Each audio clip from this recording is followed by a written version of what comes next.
Video में simple microscope को कर लिया था, ठीक है। अब आगे इस वाले वीडियो में हम लोग करेंगे कंपाउंड माइक्रोस्कोप। यदि आपने सिंपल माइक्रोस्कोप का वीडियो नहीं देखा है तो हम आपसे निवेदन करते हैं कि आप जाकर सिंपल माइक्रोस्कोप का वीडियो देखें। जब तक वो देखिएगा नहीं तब तक ये जल्दी समझ में आने वाला नहीं है, लेकिन हम फुल कोशिश करेंगे आपको समझाने को। तो चलिए देखते हैं कंपाउंड माइक्रोस्कोप।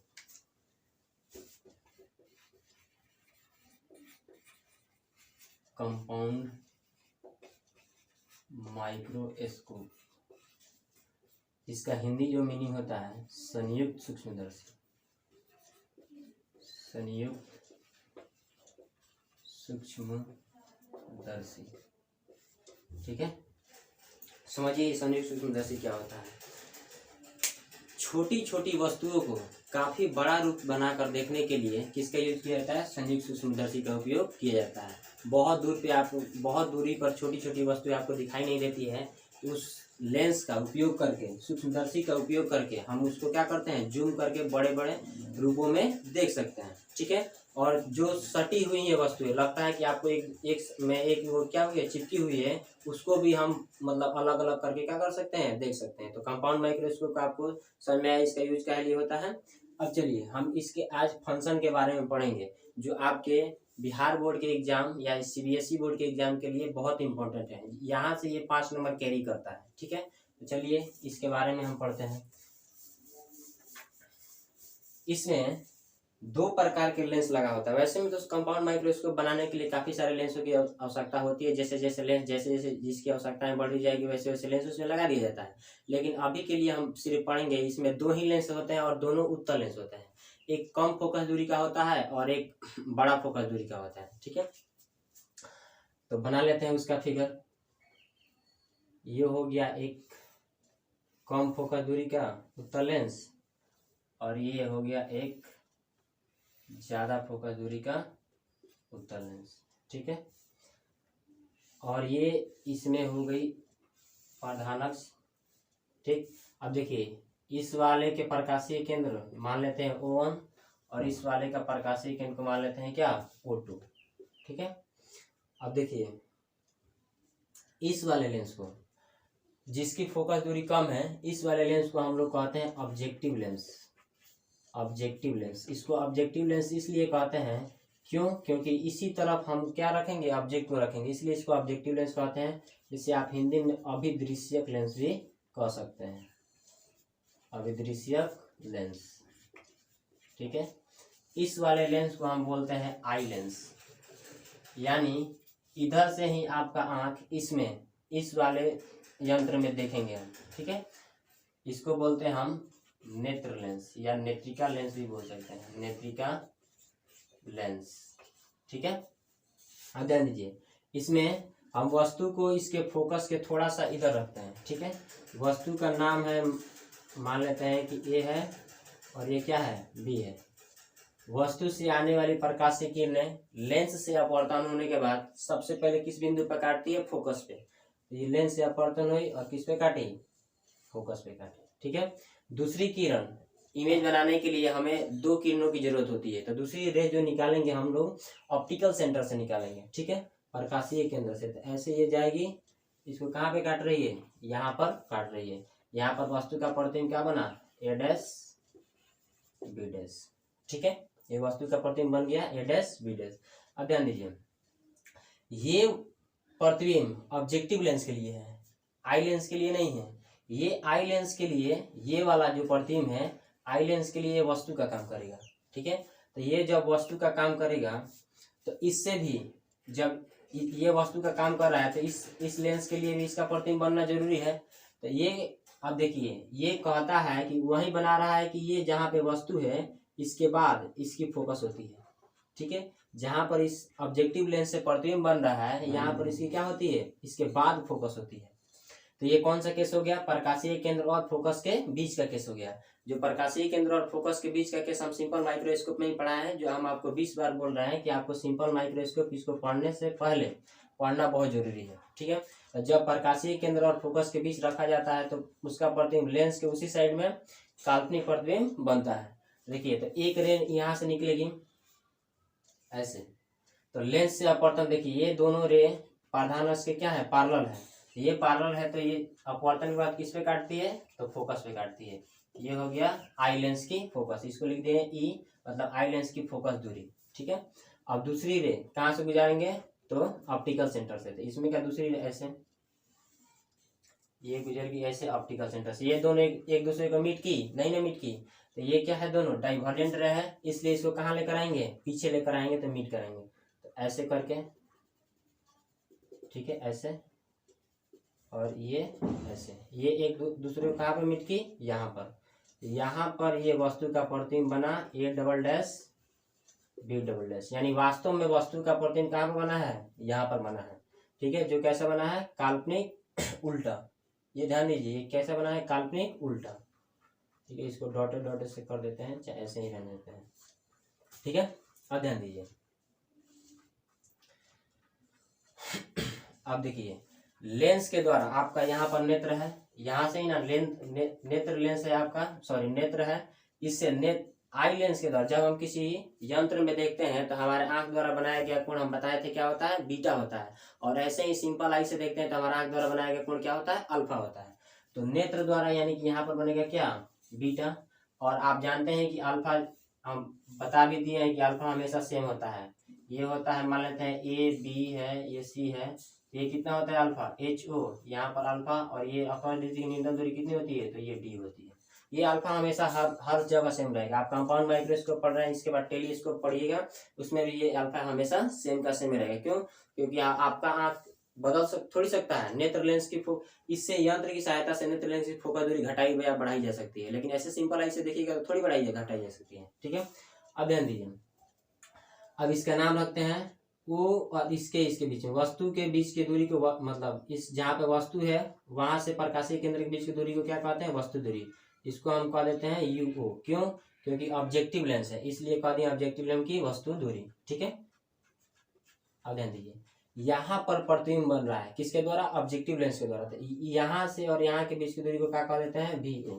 क्यों, क्योंकि किस लेंस से बन रहा है, तो ऑब्जेक्टिव लेंस से बन रहा है। वी को क्या कहते हैं, प्रतिबिंब दूरी कहते हैं। अब ध्यान दीजिए, इतना काम हो गया। अब लिखते हैं हम 10 अल्फा और 10 बीटा। हमको आवर्धन क्षमता निकालने के लिए आप एम का फॉर्मूला जानते हैं, बीटा बाई क्या होता है, अल्फा। ये फॉर्मूला हमको निकालनी थी, इसका यूज करने के लिए लेंस की क्षमता निकालने के लिए हमको बीटा चाहिए और क्या चाहिए, अल्फा चाहिए। तो पहले निकालते हैं हम 10 बीटा। तो लिखते हैं यहाँ पर 10 बीटा, जो लगभग किसके बराबर है, बीटा के बराबर है। तो ध्यान दीजिए, इसमें ये, अब ये और ये वाला निकालने के लिए इसको क्या करेंगे, बीटा क्या होता है, पी बाई बी। पी ये है और बी इसमें कह देते हैं, ये कितना है, यू ई है। ये इस लेंस के लिए वस्तु दूरी का काम कर रहा है, इसलिए क्या है, यू ई है।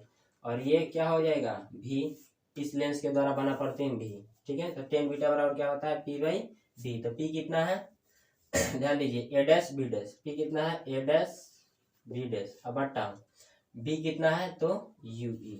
बी कितना है, यू ई। लेंस का आवर्धन क्षमता का फॉर्मूला जानते हैं, एम बराबर क्या होता है, वी बाई यू। तो वही फॉर्मूला आप पुट करके, और पहले हमको ए डैश बी डैश फाइंड करना है कि कितना है। तो चलिए, लेंस का फॉर्मूला अथी होता है, आवर्धन क्षमता का फॉर्मूला एम बराबर क्या होता है, वी बाई यू। या इसी का फॉर्मूला होता है हाइट ऑफ इमेज बटा हाइट ऑफ ऑब्जेक्ट, यही ना होता है, प्रतिबिंब की ऊंचाई बटा वस्तु की ऊंचाई। ठीक है, तो ध्यान दीजिए, भी का जो वैल्यू है कितना है, प्रतिबिंब दूरी कितना है, भी ओ। किस में लिखेंगे, माइनस में। क्यों, क्योंकि इसका प्रतिबिंब कैसा बना है, उल्टा बना है। ठीक है, अब ध्यान दीजिए, और यू कितना है इसमें, यू ओ। ये भी किस में रहेगा, माइनस में। क्यों, क्योंकि देखिए सारी रे उधर जा रही है और प्रकाशीय केंद्र से दूरी नाप रही है, इसके विपरीत दिशा में है, इसलिए किस में होगा, माइनस में। हाइट ऑफ इमेज कितना है, ए डैश बी डैश, ये भी किस में होगा, माइनस में। ठीक है, क्यों, क्योंकि ये कहाँ बना है, नीचे, प्रधान अक्ष से कहाँ बना है, नीचे, इसलिए भी किस में होगा, माइनस में। और हाइट ऑफ ऑब्जेक्ट, ठीक है, यहाँ से ए डैश बी डैश का वैल्यू, ये माइनस माइनस क्या हो गया, खत्म। ए डैश बी डैश का वैल्यू निकाल कर इसको लेट कर लेते हैं समीकरण 1। ए डैश और बी डैश का वैल्यू निकाल कर बीटा में पुट कर देंगे। तो यहाँ से निकालिए ए डैश बी डैश, ये इधर डिवाइड में इधर आएगा तो मल्टीप्लाई में, और ये माइनस इधर ले लेते हैं तो भी ओ बट्टा यू ओ, और इंटू में क्या आ जाएगा, एच ओ। ये ए डैश बी डैश का हो गया। अब ए डैश बी डैश का जो वैल्यू है समीकरण 1 में ले जाकर क्या करते हैं, पुट कर देते हैं, जिससे हमको बीटा का मान मालूम चल जाएगा। ठीक है, तो रखते हैं ए डैश बी डैश। ए डैश बी डैश का वैल्यू ध्यान दीजिएगा कितना है, माइनस भी ओ बट्टा यू ओ।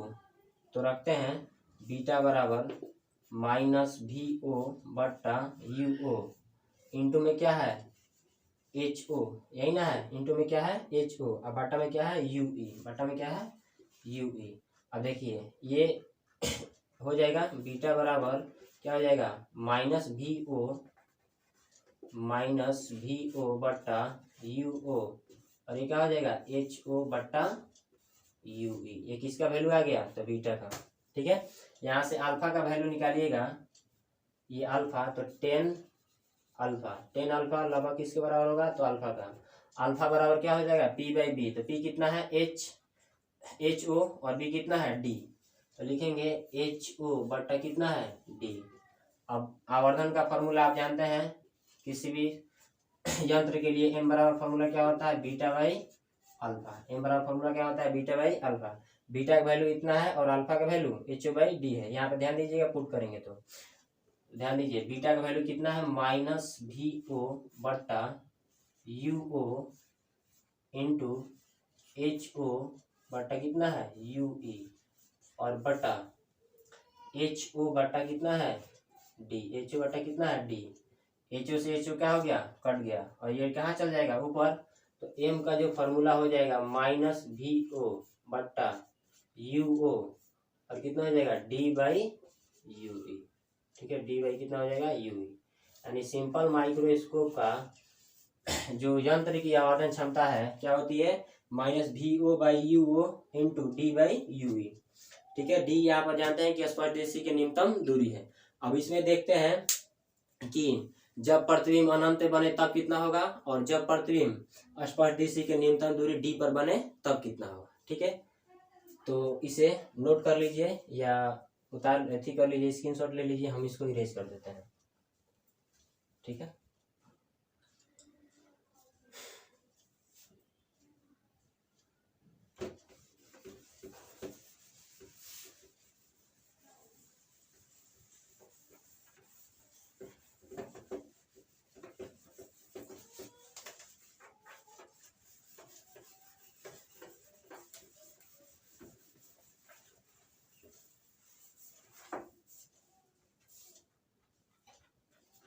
ध्यान दीजिए फॉर्मूला क्या आया था, एम बराबर माइनस भी ओ बट्टा U O into D by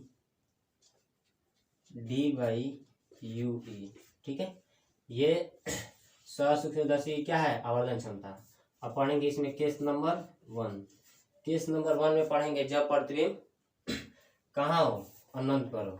sorry, पहले पढ़ लेते हैं, जो पढ़िए अनंत पर हो चाहे स्पर्शदिशी की न्यूनतम दूरी पर हो। तो जब स्पर्शदिशी की न्यूनतम दूरी पर हो तो कैसा केस होता है, मैक्सिमम वाला केस होता है। ठीक है, मैक्सिमम मैग्निफिकेशन। आपके डायरेक्ट एग्जाम में पूछेगा ऐसे कि जब प्रतिबिंब स्पर्शदिशी की न्यूनतम दूरी पर बने तब कितना होगा। तो लिख भी देते हैं, जब प्रतिबिंब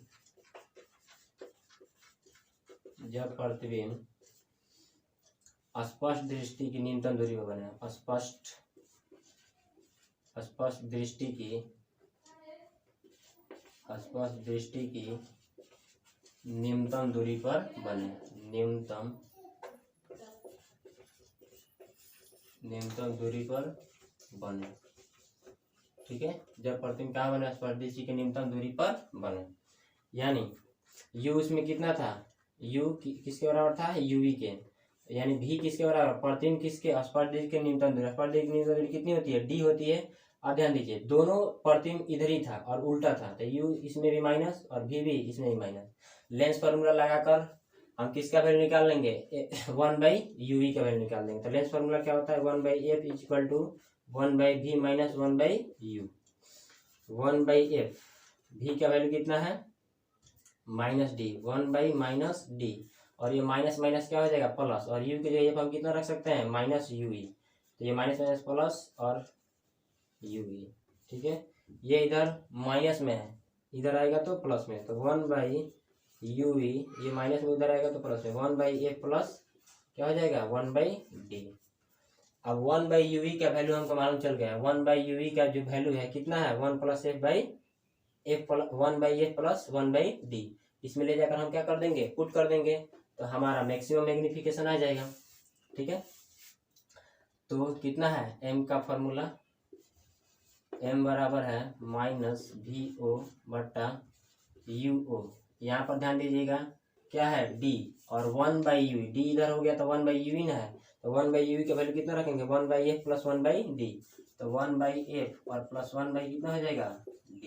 ठीक है, तो m का जो फॉर्मूला हो जाएगा देखिए -VO/UO, और ये क्या हो जाएगा, अंदर जाकर गुणा होगा तो ये कितना हो जाएगा, d/f, और ये प्लस में हो जाएगा d/d। ये d/d से कटा, कितना बचा, 1 बचा। तो लास्ट में फॉर्मूला जो हो जाएगा m बराबर -VO/UO। ठीक, और ये कितना, 1 + d/f। अब f ना लिख कर यहाँ पर क्या लिख देते हैं, f ही। क्यों, क्योंकि ये आई लेंस का क्या है, फोकस दूरी है। मैक्सिमम मैग्नीफिकेशन के लिए कितना होता है, -VO/UO × 1 + d/f। ठीक है, यहाँ पर भी लिख देते हैं। ठीक है, हो गया। ये कितना है, मैक्सिमम मैग्नीफिकेशन के लिए। ठीक है, अब देखते हैं मिनिमम मैग्नीफिकेशन के लिए। मिनिमम मैग्नीफिकेशन कहने का मतलब है जब प्रतिबिंब कहाँ पर बने, अनंत पर बने। ठीक है, इसको उतार लीजिए या स्क्रीनशॉट ले लीजिए।